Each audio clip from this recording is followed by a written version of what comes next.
alguna audiencia. Ok. Tenemos 11 participantes. Bueno, eso es un buen número.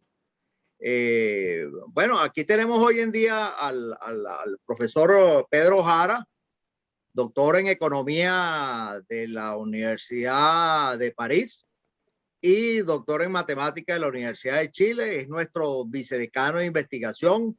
Algunos de ustedes lo conocen porque, bueno, es su profesor en el curso de Microeconomía 2, Teoría de Juegos, que se está dando este semestre.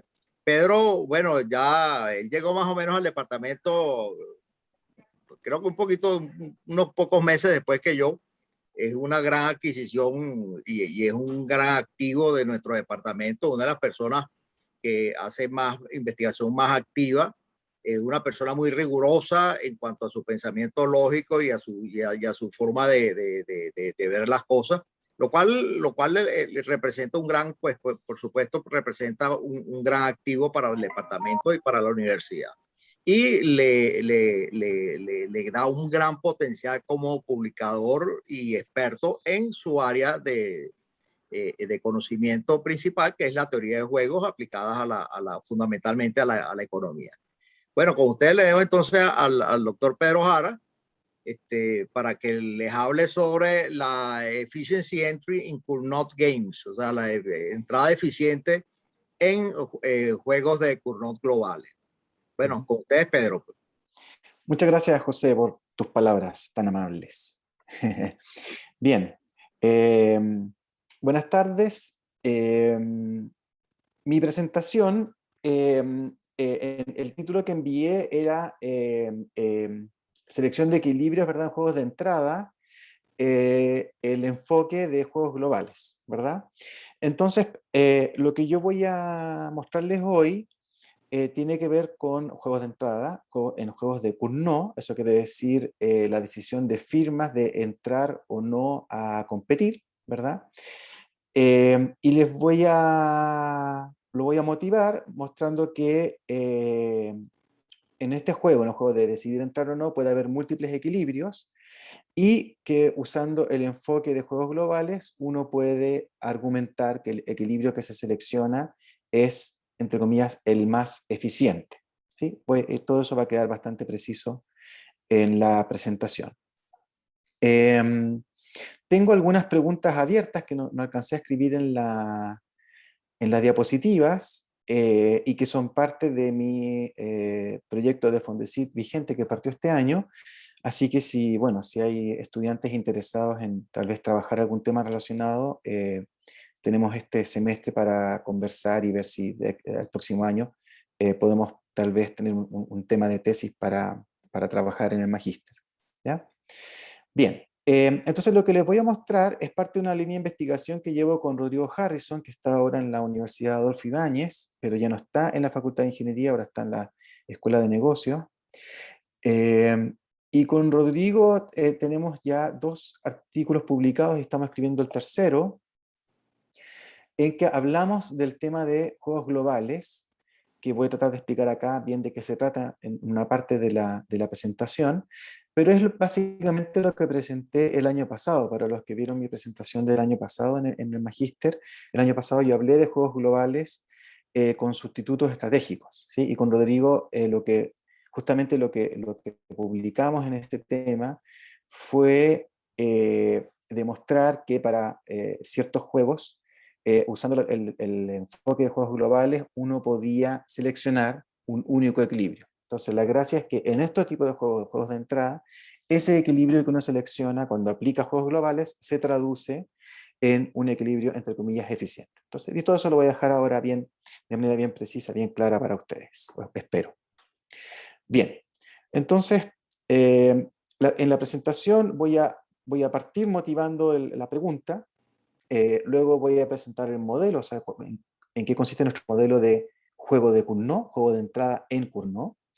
Les voy a mostrar ejemplos en que aparecen múltiples equilibrios en ese juego de entrada, y luego voy a decirles cuáles son los supuestos que hace nuestro juego para poder aplicar el enfoque de juegos globales para obtener nuestro resultado. Voy a tener un ejemplo y algunos comentarios. ¿ya? Y esto es básicamente lo que está en nuestro tercer artículo con Rodrigo. Hay algunas cosas más, pero no creo que tenga tiempo hoy día de presentarlas de manera más formal, pero sí las voy a comentar al final, ¿ya? Bien, si alguien tiene alguna pregunta me puede interrumpir en cualquier momento, yo trataré de aclarar la duda o contestar la pregunta. Entonces, la motivación viene de el lado de estos modelos de juegos de entrada en competencia, ¿verdad? Eh, y bueno, cuando uno estudia juegos de entrada, ocurre un gran problema, que es que puede obtener multiplicidad de equilibrios. Eso quiere decir, grosso modo, es que en un juego en que las firmas deciden si entrar o no, puedo tener diversos equilibrios, es decir, equilibrios en que distintos subconjuntos de las firmas decidieron entrar. Puedo tener un equilibrio en que ciertas firmas decidieron entrar, la 1 y la 5, otro equilibrio en que las firmas 6 y 7 decidieron entrar, y así sucesivamente, ¿ya? Y eso, por supuesto, provoca problemas, sobre todo para los que se dedican a problemas más econométricos, ¿verdad? Que trabajan con datos. La multiplicidad de equilibrio provoca un problema para ese tipo de investigación, donde gustaría tener un único equilibrio, ¿cierto? Ahora, en la literatura de organización industrial de la literatura, perdón, empírica, hay algunos enfoques para sacarse este problema de encima, pero todos esos enfoques tienen que ver con elegir de manera arbitraria cuáles de los equilibrios, ¿ya? Entonces yo aquí puse algunos trabajos que yo no conozco demasiado bien, pero por ejemplo un enfoque es condicionar en el número de entradas, ¿verdad? O sea, dejar fijos los entrantes. Otra es entrada secuencial y por lo tanto eficiente. Y otra es la modificación del juego que se está estudiando, es decir, cómo es el juego de entrada, ¿ya? No sé, que hay entrada secuencial, por ejemplo, en un caso particular, otra es que los jugadores están pensando otras cosas cuando deciden entrar, etc. ¿Ya? Eh, Cuando uno tiene multiplicidad de equilibrio, lo importante es la identidad de quienes entran, sobre todo cuando uno quiere hacer ejercicios empíricos, ¿ya? O análisis de beneficio social, ¿verdad? Eh, ¿Por qué? Porque si las firmas no son iguales, si no son idénticas, entonces importa quién entra, más que el número de entrantes, ¿verdad? Cuando las firmas son idénticas, uno se preocupa más que nada de cuántas entraron, ¿cierto? Pero si no son idénticas, entonces le importa quiénes entraron, ¿ya? Entonces nuestra contribución, nuestra pequeña contribución a esta literatura tiene que ver con identificar condiciones suficientes para, eh, para seleccionar equilibrios en juegos de entrada, ¿ya? Entonces a veces hay autores que ellos asumen que el equilibrio que se selecciona es el eficiente, entonces esto le da una especie de racionalidad a ese supuesto, ¿verdad? Entonces si alguien quisiera decir, bueno, yo voy a asumir que mi modelo, las firmas que entraron son las eficientes, pues podría citar nuestro trabajo, siguiendo a Harrison y Haramoron, y voy a suponer que las que entraron son eficientes porque supongo que se aplica a Global Games, ¿ya? O juegos globales. Entonces esa es la motivación del trabajo. Entonces lo que vamos a considerar es un juego en el que un número, bueno, uno supone grande de firmas, ¿verdad? Eligen simultáneamente si entrar a un mercado o no, y las que deciden entrar tienen que pagar un costo de entrada y competir a la CURNO, ¿verdad? Para los que no sepan, competir a la CURNO quiere decir que las firmas, una vez que entraron, tienen que elegir una cantidad a producir, la cantidad total va al mercado, surge un precio, se hacen las transacciones y después las firmas reciben su beneficio, ¿verdad? Que sería el ingreso por las ventas menos el costo de producción, menos este costo de entrada que se tuvo que pagar para entrar al mercado, ¿ya? El mercado lo vamos a describir mediante su función de demanda inversa, que para nosotros va a depender de dos valores. Uno es el típico, ¿verdad? Que es la cantidad total producida, producción total en el mercado, y un parámetro X. Y este parámetro X lo que hace es, o lo que pretende que represente, es la atractividad del mercado, ¿ya? Cuán atractivo es el mercado para las firmas, ¿sí? Y aquí yo cito este paper que ocupa este tipo de función de demanda. ¿Bien? Cada firma va a tener la misma función de costo de producción, pero tiene distintos costos de entrada. ¿ya? O sea, este costo que se paga para entrar va a ser distinto dependiendo de la firma, ¿ya? Entonces las firmas, si ustedes quieren, post entrada son idénticas, pero antes de la entrada no son idénticas, tienen todas distinto costo para entrar, ¿ya? Y vamos a ponerle nombre a las firmas, de la 1 hasta la N, la firma 1 es la que tiene un costo de entrada más pequeño, la firma N es la que tiene un costo de entrada más grande. Bien, entonces, ¿cómo modelamos este juego de entrada? La decisión de una firma va a ser si entrar o no, así que le vamos a llamar 0 o 1, ¿verdad? El conjunto de acciones es el 0 o el 1, dos acciones posibles. 1 significa que la firma entra al mercado y 0 significa que la firma no entra al mercado, ¿ya? Luego, las firmas que entran eligen simultáneamente una producción, ¿de acuerdo? Entonces podemos escribir la función de pago de este juego, que dado un perfil de entrada, es decir, quienes entraron y quienes no, ¿no es cierto? Y dado un perfil de producción, una firma recibe el siguiente pago. Si es que la firma decidió no entrar, entonces tiene pago 0. ¿De acuerdo?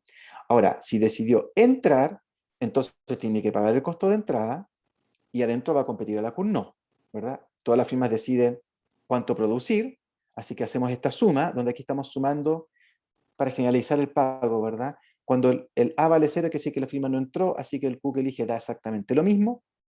Las que entraron tienen un A igual a 1 acá, así que estoy sumando solamente las cantidades de las que entraron, ¿verdad? Este es el precio que surge, la firma I vende la cantidad que decide producir y este es el costo de producción de la firma I. Entonces, el pago depende de quienes entran y del vector de producción de manera genérica y de nuestro parámetro X, que tiene que ver con la atractividad del mercado, ¿ya? Las firmas que no entran, pago 0, las firmas que entran, el beneficio, resultado de la competencia, menos el costo de haber entrado. Entonces, en este contexto, lo que a nosotros nos interesa es el problema de la multiplicidad de equilibrios en la primera etapa, ¿verdad? En el juego de entrada, ¿ya? Entonces tengo que definir lo que es este juego de entrada. Me quiero olvidar del juego de la competencia a la CUN no, ¿ya? A eso le llamo el juego reducido de la primera etapa, ¿ya? ¿Y de dónde viene? Bueno, viene de hacer inducción inversa. El concepto que uno estudia se llama equilibrio perfecto en sus juegos y consiste en lo siguiente, en nuestro contexto. Por cada perfil de entrada, es decir, un vector de firmas donde unas entran y otros no, a mí lo que me interesa es el equilibrio de CUN no en la segunda etapa, ¿verdad? O sea, yo supongo que en la segunda etapa lo que ocurre es equilibrio de CUN no, un equilibrio en este juego que se juega una vez que las firmas entraron, equilibrio en la competencia en cantidades, ¿ya? Entonces, un perfil, ¿verdad? De entrada, que es un equilibrio de nuestro juego de entrada, en que los pagos están dados por los equilibrios de Cournot, el pago va a estar dado por el equilibrio el beneficio de equilibrio de Cournot en el juego de la segunda etapa, menos el costo de entrar, ¿ya? Entonces, eso es el equilibrio perfecto en su juego. Por cada perfil de entrada, un perfil de Cournot equilibrio y un perfil de equilibrio, que es un equilibrio de Nash del juego en que las firmas entran, reciben pagos de equilibrio no, menos el costo de entrada, ¿ya? Entonces, a nosotros lo que nos importa es el juego de la primera etapa, es decir, entrar o no, ¿ya? Ojo, que es importante hablar aquí sobre el juego de la segunda etapa porque en rigor, en la segunda etapa, yo no sé si hay unicidad de equilibrio, ¿ya? En el juego de Cournot, en el fondo, ¿ya? Pero eso no importa, yo puedo decir un equilibrio perfecto en sus juegos, en este caso va a ser simplemente un perfil de entrada A y por cada perfil de entrada un equilibrio de Cournot en la segunda etapa, ¿ya? Bien, entonces veamos un ejemplo con multiplicidad de equilibrio. Entonces vamos a considerar una función de demanda lineal, la típica que uno ve en el pregrado, vale 0 si es que obviamente dan números negativos, ¿verdad? Donde el X acá representa el tamaño del mercado, o sea, es decir, acá lo que estamos diciendo es que es como si tuviésemos X consumidores idénticos y todos tienen demanda A menos P, algo de ese estilo. ¿Ya? Entonces la función de demanda inversa tiene esta forma: cuando es positiva, 0, si no, ¿verdad? A menos la cantidad partido por el X. Este es el precio de venta en este ejemplo. Entonces va a haber 3 firmas en la industria con costos marginales idénticos, constantes, costos medios constantes, y difieren en sus costos, ¿verdad? 200, 210 y 220 van a ser los costos de las distintas firmas. Entonces, dado un número de entrantes, que voy a llamar aquí M, si entran M firmas, M puede ser 1, 2 o 3, ¿verdad? Uno puede calcular los equilibrios de Cournot de manera genérica, ¿verdad? En función de la cantidad de firmas que entraron, ¿verdad? La cantidad producida es A menos C partido por M más 1 multiplicado por X, y el equilibrio, el pago de equilibrio de Cournot es A menos C partido por M más 1 al cuadrado multiplicado por X. Es un cálculo que uno puede hacer. Entonces, cuando las firmas deciden si entrar o no, ¿verdad? Una vez que uno tiene un perfil de entrada, si es que la firma entró y es la única en entrar, entonces su beneficio va a ser el A menos C partido por 2, ¿verdad? Cuadrado por X. Si una firma entró y entraron 2 firmas, entonces aquí va a ser partido por 3, y si entraron 3 firmas, aquí va a ser partido por 4, ¿verdad? Esa es la idea. Cuando yo entro, si uno entrega, no 0. ¿Ya? Entonces, si yo entro, va a ser esto, donde el M es cuántas entraron en el perfil, multiplicado por X, menos mi costo de entrada. ¿Ya? Entonces, si uno supone que A menos C es 24, entonces para cada firma I, el pago de entrar, dado M, va a ser, si es que entra una firma, 144X menos FI, ¿verdad? Mi costo de entrada. Si entraron 2 firmas, 64X menos FI. Y si entraron 3 firmas, 36X menos FI. Entonces, en este caso es cuando la firma entró y es monopolio. Aquí la firma entró y entró otra firma. Aquí entraron las 3 firmas, ¿verdad? Esos son los pagos para la firma I de entrar. Recordemos que no entrar, el pago es 0. Entonces, uno puede verificar que, por ejemplo, si X valiera 3, entonces va a haber 3 equilibrios en el juego de entrada, en donde esos 3 equilibrios son monopolio. ¿Ya? Es decir, hay un equilibrio donde entra la firma 1, un equilibrio donde entra solamente la firma 2 y un equilibrio donde entra solamente la firma 3. ¿De acuerdo? Si X vale 4, entonces también se tienen 3 equilibrios en este juego de entrada, pero en ese equilibrio entra cualquier par de firmas. ¿Ya? Es decir, en cada equilibrio queda una fuera, sin entrar. Entonces hay un equilibrio en el que entró la firma 1 y 2, un equilibrio en el que entró la firma 2 y 3, y un equilibrio en el que entró la firma 1 y 3. Eso es cuando X vale 4. Entonces en ambos casos tengo 3 equilibrios. Hay multiplicidad de equilibrio en este ejemplo tan simple. ¿Bien? Entonces, este es el problema del cual nos queremos hacer cargo, ¿verdad? De seleccionar equilibrio cuando tengo multiplicidad. Entonces, los supuestos que vamos a hacer son nuestro modelo. Recordemos que nuestro modelo lo que considera es una función de demanda, una función de costos y los costos fijos, ¿verdad? De entrada. Así que aquí listé los supuestos. El primer supuesto, el A, es el típico que dice que la función es, bueno, uno quiere derivarla todas las veces que quiera, es decreciente en la cantidad que hay al mercado para el X fijo, y suponemos que es estrictamente creciente para la cantidad fija en el X. ¿Ya? Aunque eso no es tan importante, va a haber otro supuesto que en realidad es el relevante, que lo voy a mostrar después, ¿ya? Pero decreciente en Q, creciente en X, es decir, si crece el X, crece el precio de venta, ¿verdad? Eso es lo que estamos diciendo.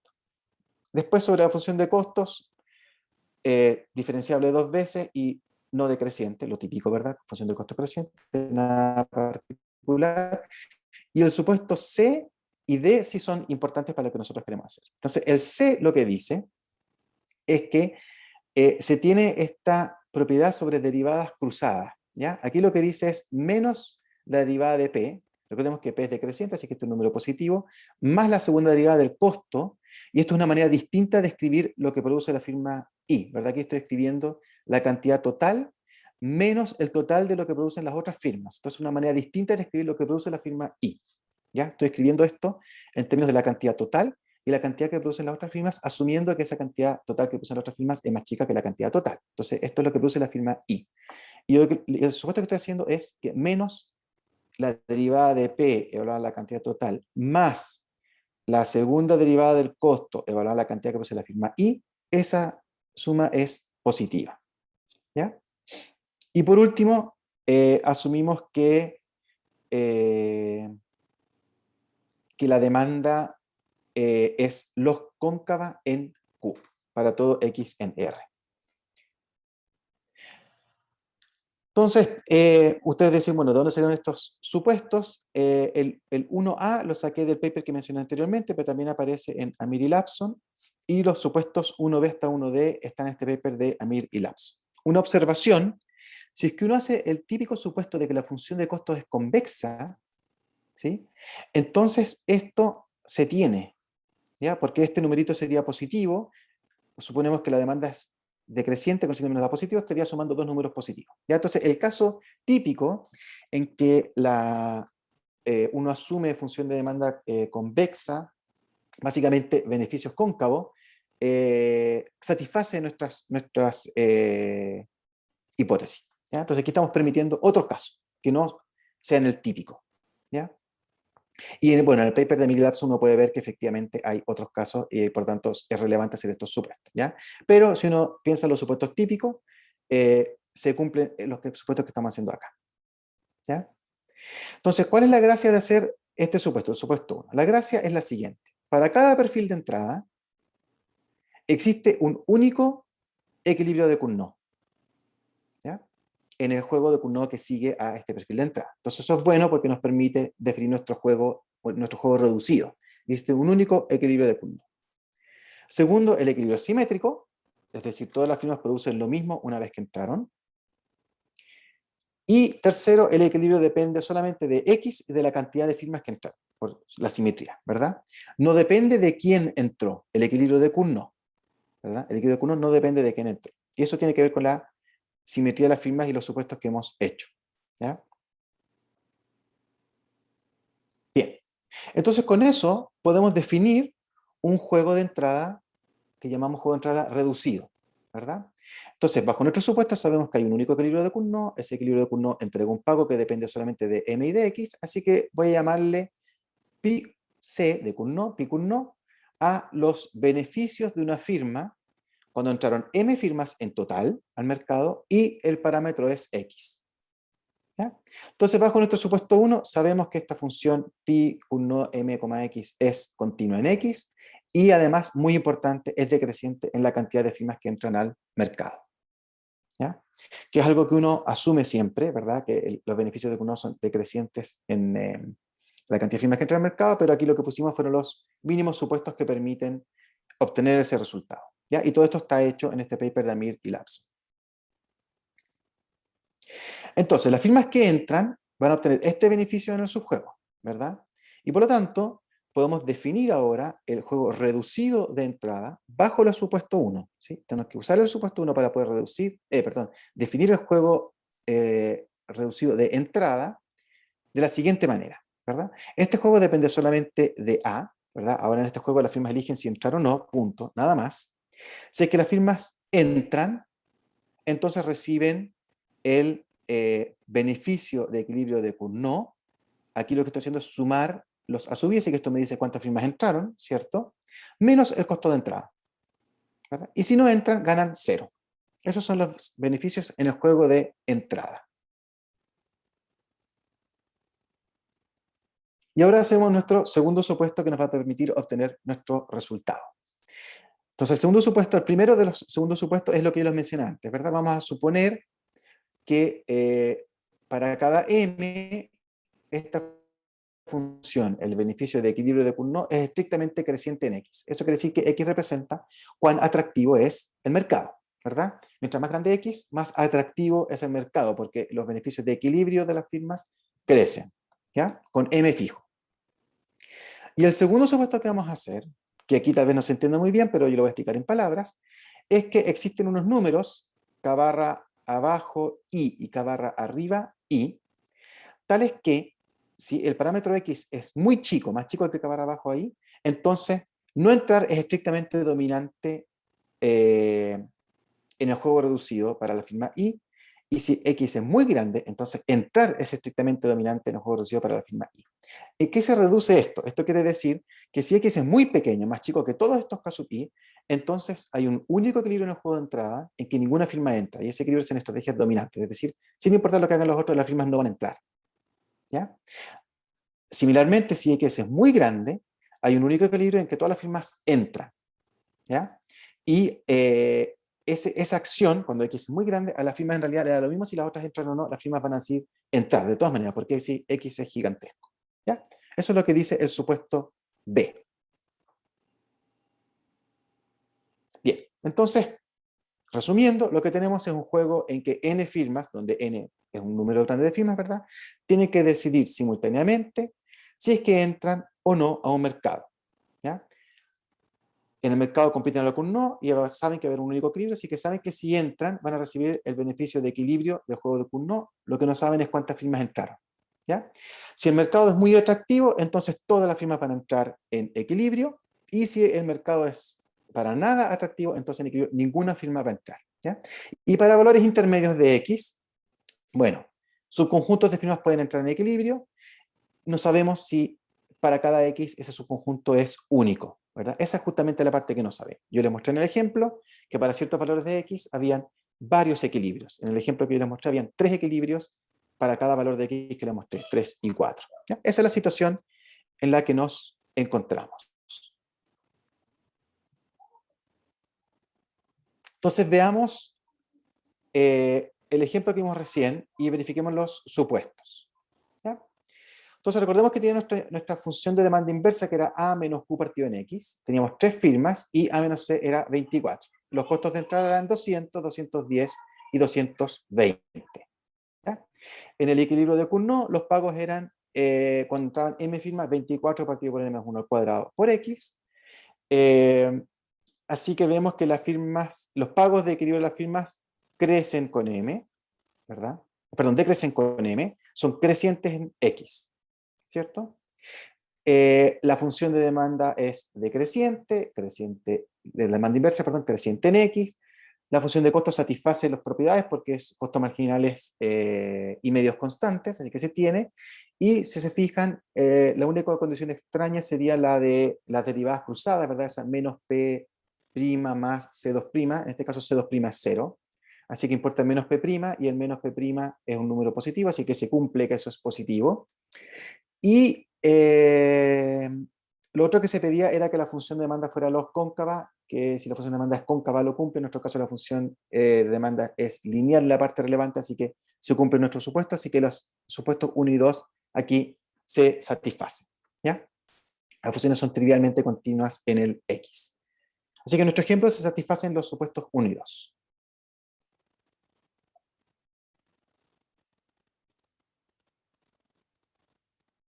Bien, entonces además en este ejemplo uno puede calcular de manera bien explícita lo que ocurre para cada valor de X, ¿verdad? Entonces aquí tengo, cuando X es muy pequeño hay un único equilibrio en estrategias dominantes, ninguna entra. Cuando X es muy grande hay un equilibrio en estrategias dominantes, todas entran. Y acá hay regiones, si se fijan, valor cuando X está entre 3.44 y 5.58, en que tenemos multiplicidad de equilibrios. En el ejemplo que yo les puse, X valía 4, que había 3 equilibrios, 3 duopolios, pero aquí también hay 2 equilibrios, ¿verdad? Con 2 duopolios, donde la firma 1 siempre entra. Y acá estaba el X igual a 3, donde aquí teníamos 3 equilibrios que son los 3 monopolios, y acá tenemos 2 equilibrios donde la firma 3 nunca entra, ¿verdad? O sea, el monopolio de la firma 1, el monopolio de la firma 2. Bien, entonces aquí tenemos los equilibrios en función de X. Así que ahora ya estamos en condiciones de hablar sobre nuestro resultado, que es selección de equilibrios a través de juegos globales. ¿Bien? Entonces primero voy a describir cómo uno quiere hacer selección de equilibrio mediante juegos globales, y después voy a enunciar el resultado. Entonces lo que vamos a suponer es que en este juego de entrada, este juego reducido de entrada, los los jugadores, no conocen exactamente el valor de X. ¿Ya? Tienen información difusa sobre el valor de X, cuán atractivo es el mercado. ¿Ya? Y lo que vamos a asumir es que cada firma recibe una señal, cada firma I una señal XI, que es igual al verdadero valor de X más un cierto error. ¿Ya? Este cierto error está escrito como, bueno, este error que va a ser aleatorio, y este sigma, que es un factor de escala. ¿Ya? Entonces, este X va a salir de manera uniforme en un intervalo, X barra abajo, X barra arriba, que aparecía en nuestros supuestos. Entonces, se elige de manera uniforme en ese intervalo, y el error, epsilon i, se selecciona de manera independiente de X en un intervalo menos un medio, un medio. Ya, en realidad, este intervalo es más o menos irrelevante, pero bueno, cuando tiene que hacer cálculos tiene que aterrizar, ¿ya? Así que de intervalo menos medio, un medio. Y el supuesto que hacemos es que el vector de errores admite una densidad continua, ¿ya? Fíjense que no suponemos que los errores sean necesariamente independientes entre ellos, ¿verdad? Son independientes de X, pero pueden ser dependientes entre ellos, a través del X. Bien, entonces esta estructura es lo que se llama un juego global, ¿ya? Es un juego global. Y se introdujo primeramente en este paper de Carlson y Van Damme en el año 93. Fue estudiado en un caso acá, en otro caso que se llama estratégicos complementarios en este paper, y en estos dos papers de acá se estudia el caso de estratégicos sustitutos. ¿Ya? Aquí está mi segundo artículo con Rodrigo Harris. ¿Bien? Entonces tenemos juego global. ¿Por qué se llama juego global? Porque ahora uno supone que los jugadores ya no juegan conociendo X, sino que tienen que calcular un pago esperado que depende de esta señal que les llegue. ¿Ya? Lo que se llama global. Es como que meto todos los juegos para todos los valores de X en un único gran juego. Entonces, en este juego global, las estrategias ahora son funciones, ¿verdad? Una función que a cada X le asocia la acción que va a jugar el jugador, porque el jugador no conoce X. Entonces, a cada X dice, si es que X valiera tanto, yo entraría o no entraría. Esa es la idea de la función. ¿Ya? Por lo tanto, un perfil de un juego global lo que hace es proveer para cada valor de X un perfil de acciones, ¿verdad? Y en ese perfil de acciones dice si la firma entra, cada firma entra o no. Entonces, para cada valor de X voy a tener un perfil de acciones que me dice qué firmas entraron, qué firmas no entraron en ese valor de X. Eso es lo que entrega un perfil de estrategias en estos juegos globales. ¿Ya? Entonces, como uno selecciona equilibrio, lo que hace es hacer tender este factor de escala a cero, es decir, la difusión, la información que tienen sobre el valor de X es menos difusa para los jugadores, ¿verdad? Y la selección de equilibrio ocurre si es que en algunos valores de X, cuando este parámetro se va a cero, hay un único equilibrio, hay un único perfil de estrategias en equilibrio, ¿ya? Pero en el juego global. ¿Ya? Entonces, pongo información difusa sobre X, hago tender el sigma cero. Si cuando el sigma se va a cero, hay un único perfil de estrategias para algún valor de X, entonces yo considero que ese perfil es el seleccionado. ¿De acuerdo? Eso es cómo funciona juegos globales. Entonces, ¿cuál es nuestro resultado? Entonces, nosotros lo que hicimos fue agregarle a nuestro juego de entrada esta estructura de información, ¿verdad? Y lo que dice el resultado es que cuando la incertidumbre se desvanece, entonces las firmas que tienen costos de entrada bajos son las que entran en equilibrio. ¿Ya? Entonces, bajo nuestro supuesto 1 y 2, cuando sigma se va a 0, para cada valor de X existe un único equilibrio seleccionado en el juego de entrada de la primera etapa, ¿verdad? El juego reducido de la primera etapa, en el que las firmas que entran al mercado son las que tienen menos costo de entrada. Entonces, en nuestro caso, cuando teníamos 3 monopolios, el teoremita lo que dice esto es que cuando la incertidumbre se desvanece, el monopolio que queda seleccionado es el que entra en la firma 1. Cuando tenemos duopolio, el duopolio que es seleccionado es cuando entran las firmas 1 y 2. Ese es el equilibrio que se selecciona. ¿De acuerdo? Bien. Entonces, ahora voy a tener que hablarles un poco de nuestro paper con Rodrigo en el que estudiamos juegos globales de manera más genérica. ¿Ya? Entonces, el teorema 1 lo demostramos mostrando que el juego de entrada de la primera etapa, el juego reducido de la primera etapa, cumple con los supuestos del teorema que demostramos con Rodrigo en nuestro paper del año 2021, o sea, de este año. ¿Ya? Entonces voy a tener que decirle a ustedes qué dice ese teorema. Entonces consideremos juegos de n jugadores, ¿verdad? Que dependen de un parámetro, igual que en el ejemplo que les estoy mostrando, n jugadores, ¿verdad? Cada jugador tiene un conjunto binario de acciones, como es acá, ¿verdad? En entrada, entrar o no entrar. Aquí, bueno, 0 o 1. Y los pagos en nuestro paper tienen que depender de la acción que juega el jugador y de la suma de las acciones de los otros, que es exactamente como ocurre en nuestro caso, ¿verdad? Entonces, esta función de pago P sub I depende de si yo entré o no y de cuántos jugadores entraron, o si de yo jugué uno o no y cuántos jugadores jugaron uno, ¿ya? Y de nuestro parámetro R, ¿ya? Y ponemos la misma estructura de información que les describí recién, ¿ya? Eso se llama tener un juego bayesiano, que ahora va a depender de sigma, ¿verdad? Dependiendo de sigma, cómo es nuestro juego, por la estructura de información. Entonces, sobre este contexto, sobre este modelito, nosotros hacemos los supuestos en el PP con Rodrigo, ¿ya? Para hacer los supuestos tenemos que definir la ganancia neta de jugar la acción 1, es decir, para cada jugador definimos delta pi sub i, que depende de n y de x, donde aquí n representa cuántos otros jugadores jugaron 1, ¿se fijan? Porque yo veo la diferencia entre que yo juegue 1 y yo juegue 0. Entonces yo no estoy jugando nada, estoy evaluando cuánto gano si juego 1 en vez de jugar 0. Dado que otros n jugadores jugaron 1. ¿Ya? Y esto es una ganancia neta. Bien, entonces sobre esta situación hago los siguientes supuestos. Primero, que la función de pago del juego es continua en X. Y segundo, que la ganancia neta es creciente en X. ¿Ya? Estrictamente creciente en X. Segundo, que existan lo que se llama para cada jugador puntos de indiferencia, ¿ya? Es decir, que la ganancia neta, recordemos que es creciente en X, en algún momento se hace 0, como es estrictamente creciente, cuando X más chico que este numerito va a ser negativa, y en algún momento, esto es cuando no hay nadie jugando 1, y cuando todos los otros están jugando 1, también se hace 0, de manera que si X es más grande que este valor, entonces este delta es estrictamente positivo, ¿verdad? Esto en general es lo que llamamos regiones de dominancia. ¿Qué quiere decir eso? Si el X es más chico que todos estos casos Y, entonces todos estos delta de acá van a ser negativos y por tanto nadie quiere entrar, ¿verdad? Es mejor no entrar a entrar. Si el X es más grande que todos estos casos Y barra arriba, cuando n-1 firmas han entrado, ¿cierto?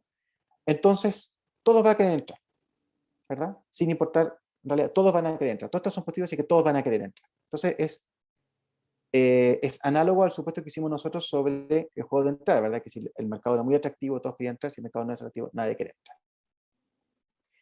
Luego tenemos nuestro supuesto de estratégicos sustitutos en el juego de entrada, ¿verdad? Lo que estamos suponiendo acá es que esta ganancia es decreciente en n, ¿ya? La cantidad de otros jugadores que jugaron 1. Y por último, nuestra asimetría de pagos, en que nosotros decimos que si tomo cualquier par de jugadores, ¿sí? Entonces la ganancia de pago para un jugador va a ser más grande que la otra, ¿ya? Entonces dice, either que o se tiene lo de arriba, es decir, el delta pi de i es más grande que el delta pi de j para todo n y para todo x, o el delta pi de j es más grande que el delta pi de i para todo n y para todo x, ¿verdad? Entonces esto de acá lo que nos entrega es básicamente un orden de los jugadores, que en nuestro caso que estamos aplicando lo entrega los costos fijos. ¿Bien? Entonces, esto es los supuestos que hacemos en el paper con Rodrigo. Y entonces lo que hacemos es ordenar los jugadores de acuerdo al supuesto 5, ¿verdad? Definir un X estrella como la solución a esta ecuación. El X estrella del jugador I es el X que hace que la ganancia se haga 0 cuando I menos 1 jugadores han jugado 1. Con eso podemos definir un perfil de estrategias para cada jugador que dice que el jugador juega 0 si su señal es más chica que la X estrella y 1 si su señal es más grande que la X estrella, y podemos entonces enunciar el resultado, ¿ya? Este perfil, el que estamos definiendo acá, donde este X y estrella está definido por esta ecuación, es el único equilibrio que queda seleccionado usando el enfoque de juego global, ¿verdad? Cuando sigma sea 0, hay un único equilibrio seleccionado a este juego bayesiano, que es este perfil de acá, ¿ya? Entonces la gracia era encontrar este X y estrella, definir el perfil de esta manera. Ese es el único perfil que es seleccionado. Entonces, ¿qué pasa en nuestro contexto? En nuestro contexto, ganancia neta de jugar la acción 1 es la ganancia neta de entrar al mercado, ¿verdad? Y en el juego reducido, este delta pi y n es un delta ui, ¿verdad? N. Si yo entro, cuando hay n jugadores que han entrado y yo entro, entonces va a haber n-1 firmas en el mercado, así que lo que obtengo en el mercado es el beneficio de Cournot evaluado en n+1, menos el costo de haber entrado, ¿cierto? Y si yo no entro, si juego 0, gano 0. Así que este delta pi, recordemos que el delta pi, que está acá, es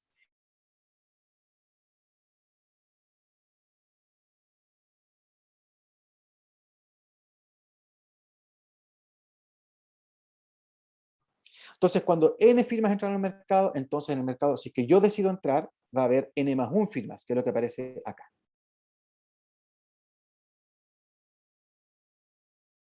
Entonces, bajo el supuesto 1 que hicimos sobre nuestro modelo de Cournot, lo que obtenemos era que este beneficio está bien definido, ¿no es cierto? Es el resultado de que hay un equilibrio Cournot que es simétrico, etc. Está bien definido, es decreciente el número de firmas, ya lo mencionamos, y por lo tanto, este delta UI satisface el supuesto de estratégicos sustitutos, ¿verdad? Que este de acá sea decreciente en n, ¿verdad? Es decreciente en n porque este es decreciente en n. Además, ese mismo supuesto nos entrega que la función esta de pago es continua en el x, así que esta de acá también es continua en x, que es nuestro supuesto 2 en el teorema con Rodrigo. Después, por el supuesto 2, es un supuesto que exactamente suponía que esta función era creciente en x, ¿verdad? X representa la actividad del mercado, por lo tanto se cumple que la ganancia neta es creciente en x, que es el supuesto 3 de monotonicidad. Y cuando X es muy grande, todas las firmas quieren entrar, cuando X es muy chico, nadie quiere entrar, así que tenemos el supuesto 4 de puntos de indiferencia del teorema de juegos globales con sustituto estratégico. Por último, en nuestro modelito de juego de entrada, si I es más grande que J, para N fijo y X fijo, como la firma I tiene costo de entrada más grande que la firma J, la ganancia neta de entrar al mercado para la firma I va a ser más chica que la ganancia neta para la firma J. Y por lo tanto se cumple el supuesto 5, ¿verdad? Este de player asymmetry, ¿verdad? Así que se cumplen todos los supuestos, podemos aplicar el teorema 2, ¿verdad? Así que cuando sigma se va a 0, existe un único perfil de estrategias que en el juego bayesiano, ¿verdad? Como estaba descrito antes, ¿cierto? En este perfil, si se los recuerdo, la firma I entra al mercado si solo si su señal es más grande que un umbral. Y ese umbral se obtenía de la ecuación que la ganancia neta de la firma fuese 0 cuando I menos 1 firmas entran al mercado. Ahora, esta ecuación es lo mismo que igualar el beneficio de Cournot al costo de entrada cuando I firmas entran al mercado, ¿verdad? Cuando I firmas entran al mercado, porque estoy yo, ¿verdad? Yo sería la firma, la siguiente firma, ¿de acuerdo? Eso es lo que caracteriza al umbral X y estrella. ¿Ya? Así que la demostración se completa demostrando que el X estrella es creciente en Y, porque si es creciente en Y, entonces para cada X, las firmas que van a entrar son las que tienen costos más bajos. ¿De acuerdo? Y ese es entonces el resultado. Miremos el ejemplo. Nosotros ya dijimos, ¿verdad?, que el ejemplo cumple los supuestos que hicimos, ¿verdad?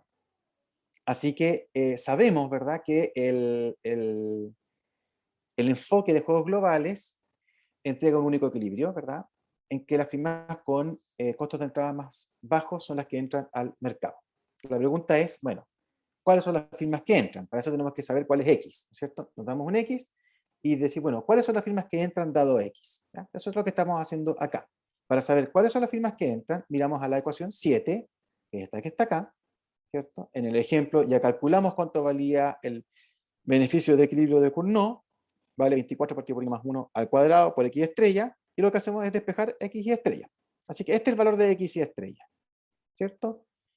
Entonces, ¿cuál es el equilibrio que se selecciona? ¿quiénes son las firmas que entran? Bueno, lo que hacemos es calcular el X estrella para cada uno y, dado el X, buscamos cuáles son los X estrella que están alrededor de X, ¿verdad? Hay un X estrella que es más grande, que es más chico que X, y un X y más 1 estrella que es más grande que X, ¿verdad? Yo pongo el X, va a ser uno que es más chico, uno que es más grande.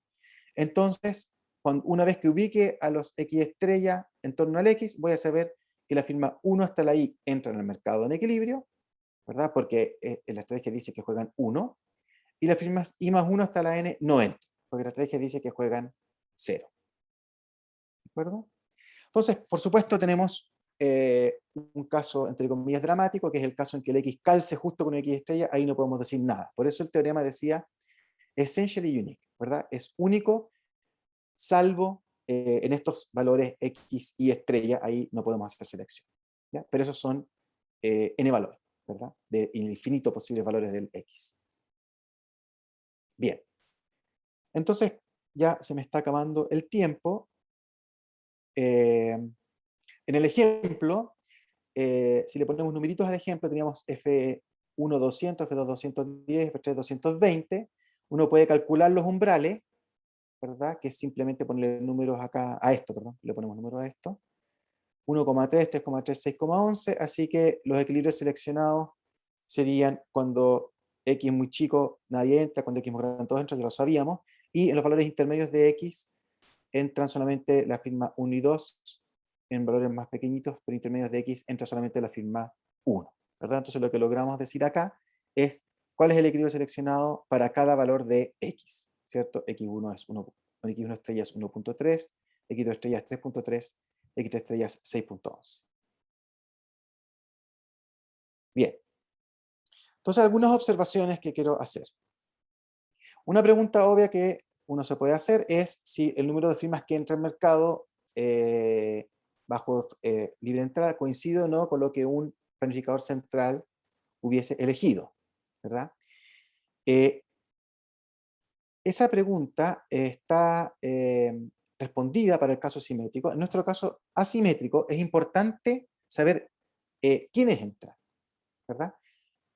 La pregunta típica es si la cantidad de firmas que entraron es lo que hubiese elegido el planificador central, pero aquí importa quiénes entraron, ¿cierto? Más que el número de firmas que entraron, ¿ya? Entonces la pregunta cambia a, ¿es el conjunto de firmas que entra al mercado bajo libre entrada igual o no al conjunto de entradas que elegiría el planificador central? Incluso si estamos eligiendo nuestro equilibrio seleccionado, ¿ya?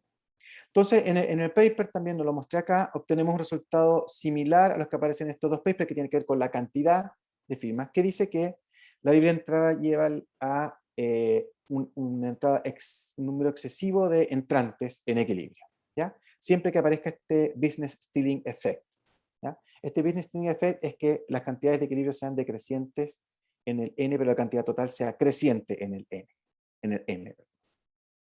Entonces en el paper obtenemos resultados de este estilo, ¿ya?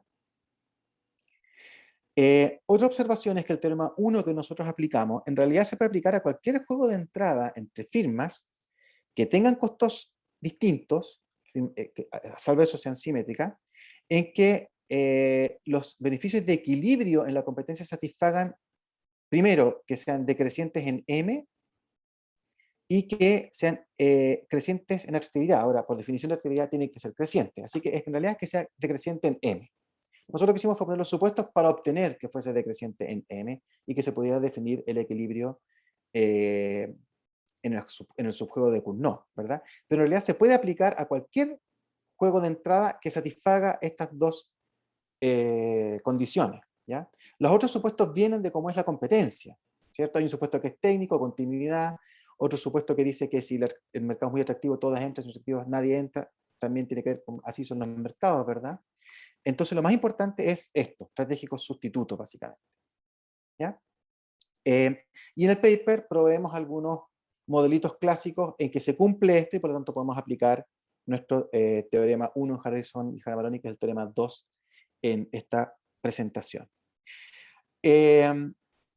Lo último que quería decir es que en el proyecto Fondesit lo que me interesa, bueno, tenemos que entregar este paper para tratar de publicarlo, y luego tratar de estudiar el caso en que las firmas no son idénticas post-entrada. ¿Por qué es interesante ese caso? Porque en ese caso, la post-entrada, es decir, el equilibrio de Cournot en la competencia, ya no va a depender de M, como es el caso acá. Las firmas son simétricas post-entrada, entonces el beneficio depende solo de M. Si es que no son simétricas post-entrada, entonces el beneficio no depende de M, y por lo tanto ya no podemos aplicar el teorema 1 de Harrison y Hara-Moroni necesariamente, ¿verdad? Habría que poner tal vez más supuestos para poder aplicarlo, o habría que tratar de buscar otro tipo de teorema para poder aplicar a un caso más general en que las firmas no son idénticas post-entrada. Y esa es justamente la pregunta que quiero atacar en los siguientes 2 años y medio, 3 años, ¿verdad? ¿Qué podemos decir caso las firmas no sean simétricas post-entrada? Y bueno, uno puede suponer que sean simétricas en costo fijo o no también, ¿verdad? Serían levantar el supuesto de que no son simétricas de entrada, pero uno podría mantener el supuesto o no de que son asimétricas en el costo de entrada, ¿verdad? Así que serían como dos subcasos que podríamos tratar de estudiar. Bien, bueno, esto es lo que tenía que decir por hoy. No sé si hay algún comentario o pregunta. Puede ser de cualquier cosa, cosas que no se hayan entendido porque no tienen los conocimientos, o alguna otra pregunta. Hola, profe. ¿Sí? Hola, Aldo. Gracias por la presentación. Profe, yo tengo una consulta con el supuesto 2. En el supuesto 2 de que hablemos de que mientras menos atractiva X, pues entonces la estrategia dominante es no entrar. Pero eso no implica de que esa X no sea atractiva para los ya existentes, o tampoco existirían, digamos, ya firmas adentro. Eso es lo que tengo ahí en la duda. O sea, Sí. se plantea de que siempre está el mercado y esa X es por lo menos atractiva para los ya existentes, o no hay mercado si esa X no es atractiva. Esa es mi pregunta. Entiendo. Sí. Nosotros nos hicimos la misma pregunta con Rodrigo, y nuestro resultado se aplica a las firmas que no están en el mercado, ¿verdad? Entonces lo que uno puede suponer es que hay un mercado, y lo que nosotros estamos mirando es las firmas que se van a agregar al mercado, ¿cierto? Entonces este X tiene que ver con la atractividad para las firmas que están afuera del mercado. ¿De acuerdo? Eso es una manera de verlo, ¿ya? Pero también uno puede verlo como si el mercado no existe, ¿verdad? Y en realidad las firmas tienen que decir si entrar o no, ¿ya? Cuando uno ve este tipo de resultados, uno siempre cuenta la historia, cuenta una historia en torno al equilibrio, a pesar de que el equilibrio no se desarrolla de esa manera, ¿verdad? La historia que uno cuenta es que, bueno, si los beneficios son estrictamente positivos para las firmas que entraron, entonces las firmas que están afuera van a querer entrar y entonces van a entrar firmas, ¿cierto? Es el típico argumento de competencia perfecta. Y si hay firmas que están adentro que ven que sus beneficios son negativos, entonces van a salir de mercado. Y uno cuenta con una especie de historia dinámica y dice entonces el equilibrio es cuando el delta pi es cero, ¿verdad? Esa es como una típica historia que uno se cuenta. Y entonces en esa situación uno está pensando en todas las firmas que pueden entrar o no, ¿ya? Entonces, para nuestro resultado, uno puede ocupar, en mi opinión, cualquiera de los dos enfoques. O sea, uno o está suponiendo que hay firmas adentro y esas firmas ya están adentro, ¿verdad? Y el X nos preocupa para firmas que quieren decidir entrar, o no hay firmas en ningún lado y el X nos importa para firmas que deciden entrar o no, ¿ya? Pero, tal como está escrito el modelo, este X es relevante para las firmas que tienen que decidir si entrar o no. Y si hay que firmas dentro, no es relevante para esas firmas, ¿ya? A pesar de que uno podría contar la historia, una vez que obtiene el equilibrio, uno puede contar la historia, bueno, hubo firmas que estaban adentro y salieron, o firmas que estaban afuera y entraron, y en realidad el equilibrio que quedó es el que yo les muestro, ¿cierto? Que eso en realidad es una historia que uno cuenta, más que nada. Ahí ya depende si quiere aplicar los resultados a un modelo ya existente, ¿sí? Ahora, si las firmas están en el mercado es porque el X es atractivo para las firmas, ¿cierto? Uno si supone que las firmas son racionales y están en el mercado, es porque el X es atractivo para las firmas que ya están en el mercado. Así que uno puede hacer ese supuesto también, pero tiene que ver con cómo uno ocupa el modelo más que nada. No sé si te satisface mi respuesta. Sí, ¿Sí? y ya me quedó claro de que exacto, puede según como convenga allí para el modelo, si es como una génesis de mercado o es los que ya estén existentes, por lo menos es atractivo para las que ya están. Ya, Claro, gracias, sí, profe. eso sería mi approach en el fondo a cómo interpretarlo. Exacto, Ujú. ya, gracias, profe. Gracias. Sí. por favor. ¿Alguna otra consulta o comentario?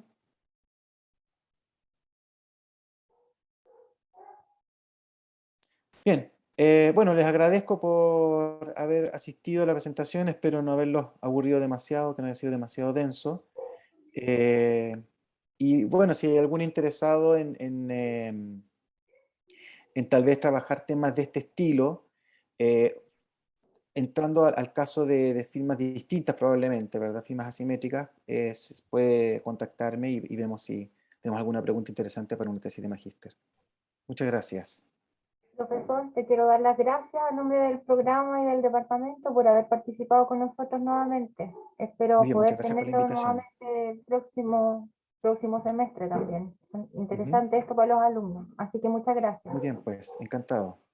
Gracias a todos los participantes, muchas gracias y si Dios quiere nos vemos la próxima semana. Muchas gracias Chao, a hasta todos. luego. Que estén bien. Chao. Adiós. Gracias.